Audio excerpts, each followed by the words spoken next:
Alors aujourd'hui, nouveau vlog, un endroit que vous connaissez déjà parce que j'ai eu l'occasion d'y venir précédemment, mais là c'est pour le coup c'est pour un événement bien spécifique puisque c'est la couverture du feu d'artifice qui va un petit peu fêter les 500 ans du château de Chambord, voilà, qui est là-bas. Donc bienvenue à nouveau dans les pays de la Loire et dans les châteaux de la Loire.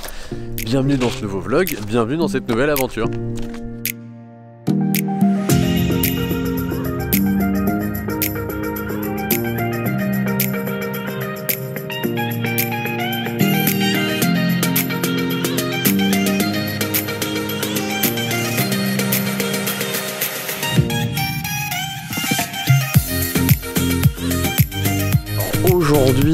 Aujourd'hui, comme je disais, c'est les 500 ans, l'anniversaire des 500 ans du début de construction du château de Chambord. Voilà, avec la pose de la première pierre. Donc le château a organisé toute une espèce de cérémonial avec l'arrivée de la pierre en carrière, le transport de la pierre en calèche, voilà, qui est même escorté, je crois, par la garde républicaine. Donc, tout un truc qui aurait pu être très intéressant à suivre, à photographier, mais moi, pour le coup, là, je suis juste là pour couvrir, on va dire, le feu d'artifice. Le feu d'artifice va être tiré de derrière et non pas au niveau de l'entrée principale. C'est au niveau du canal et justement du jardin à la française qu'ils ont refait, qui est assez joli. Donc ça va être le petit programme. Le fait c'est que c'est tiré vers 21h30. Là, il est 16h30 à peu près. Le temps d'aller voir un petit peu l'organisation, de voir comment tout ça se met en place, de trouver mon emplacement. Le but du jeu, vu que j'adore la symétrie en feu d'artifice, c'est de vraiment être très très central. Et la plus-value serait d'arriver à choper quand même une partie du reflet dans le canal pour avoir un double effet au niveau du feu d'artifice. Voilà. Et la prochaine fois, le vélo, ça peut être très intéressant pour se trimballer des affaires sans avoir à les supporter sur le dos. Ça, je ferai ça au Mont-Saint-Michel qui sera certainement un de mes prochains vlogs. Donc n'hésitez pas à vous abonner et à cliquer sur la petite cloche pour être informé de tout ça. Alors je le voyais arriver, mais c'est mon petit coup de gueule. Ah, le coup de gueule de la journée, parce que ça c'est un truc qui m'énerve. Vous êtes là pour faire un feu d'artifice et mettre vraiment en avant un lieu historique et un lieu qui est juste graphiquement magnifique, comme là le château de Chambord. Et en fait, la meilleure idée que les gens ont, c'est de mettre tout simplement une grosse estrade, un gros barnum, je crois que ça s'appelle comme ça, pile poil au centre devant, c'est-à-dire que ça va complètement empêcher la prise de vue en termes de reflet sur l'eau, donc ça c'est mort déjà a priori. Ensuite, secondo, les gens quand ils vont regarder le feu d'artifice, ils vont regarder aussi le château, mais une partie du château ça va être masqué par cette construction éphémère. Et là on se demande mais pourquoi, en sachant qu'ils auraient très bien pu mettre ça de l'autre côté, les gens auraient regardé le concert ou quoi que ce soit qui se passe à cet endroit-là, et ensuite pour le feu d'artifice, ça serait retourné, tout simplement, et aurait eu un spectacle merveilleux parce que sans aucun élément perturbateur, et ils auraient pu vraiment profiter de la magnifique architecture du château de Chambord, et puis de toute la plénitude, je dirais, du feu d'artifice et même des reflets du feu d'artifice dans l'eau. Donc coup de gueule du jour, je vais me rapprocher, mais je pense que mon humeur va pas changer, ça fait chier.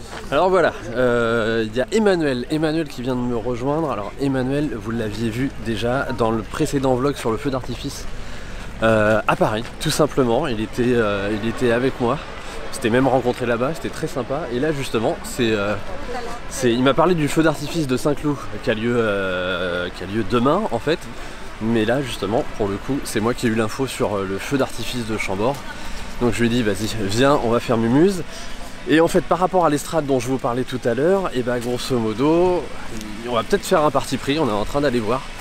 C'est-à-dire d'aller à l'opposé, vraiment à l'opposé du château. Et peut-être d'être tout seul à jouer le côté... on va prendre que les illuminations qui vont être en hauteur. Et on va faire l'impasse sur les illuminations qui vont être en bas. On va voir, à suivre. En tout cas là, on est parti pour regarder si ça vaut le coup ou pas. On a un dilemme parce que tout simplement, moi je suis un grand fan de la symétrie. Et les personnes qui construisent des feux d'artifice, généralement, ils sont aussi très symétriques. Donc pour moi, le but c'est toujours d'être bien centré.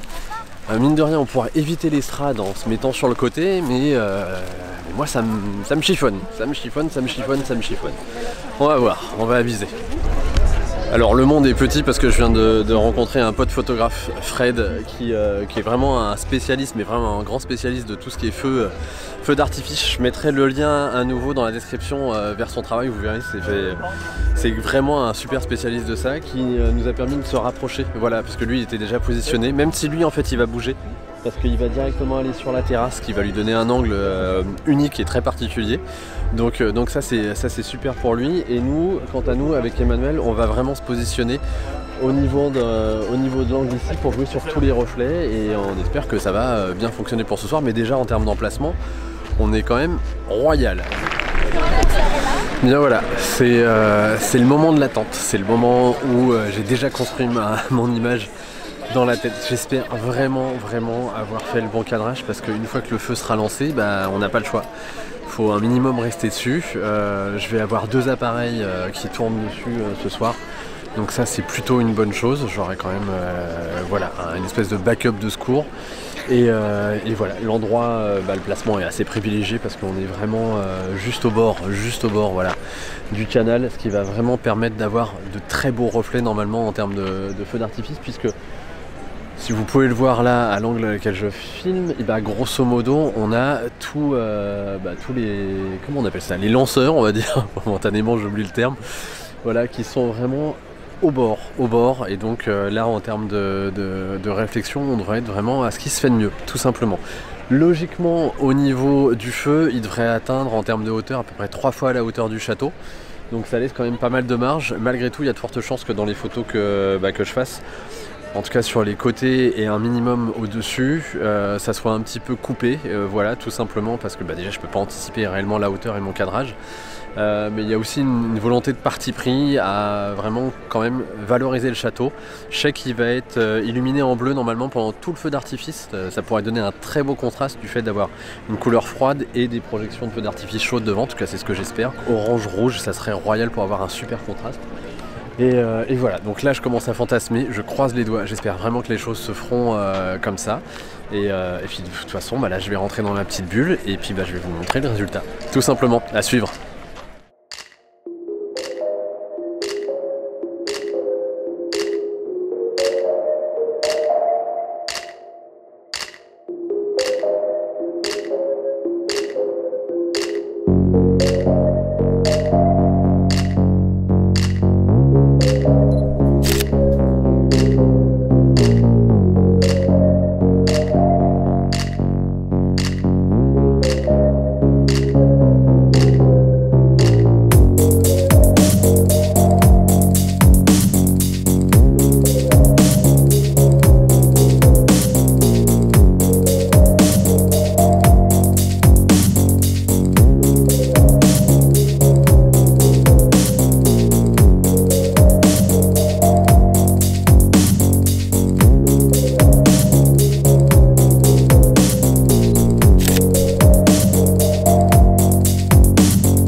Eh bien, il n'y a pas à dire, c'était un très joli feu, vraiment splendide, très symétrique.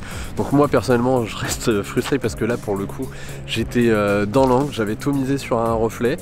Je reste très content des photos que j'ai pu faire, mais malgré tout ma sensibilité va vers de la symétrie. Donc une prochaine fois, peut-être que je prendrai le parti d'intégrer tout simplement le chapiteau qu'il y a derrière moi et voilà, c'est un choix. Moi je vais finaliser ce vlog ici et si vous avez apprécié ce contenu, n'hésitez pas à cliquer sur le petit pouce qui pointe vers le haut. Je vais me remettre vers la lumière en espérant que vous voyez quelque chose. Et si vous avez aussi apprécié et que vous souhaitez soutenir mon travail, n'hésitez pas à vous abonner à cette chaîne YouTube et même à partager son existence sur vos réseaux sociaux. Voilà, moi je vous dis à très bientôt et d'ici mon prochain vlog, faites de belles photos et vivez de fantastiques aventures. Allez, bye bye.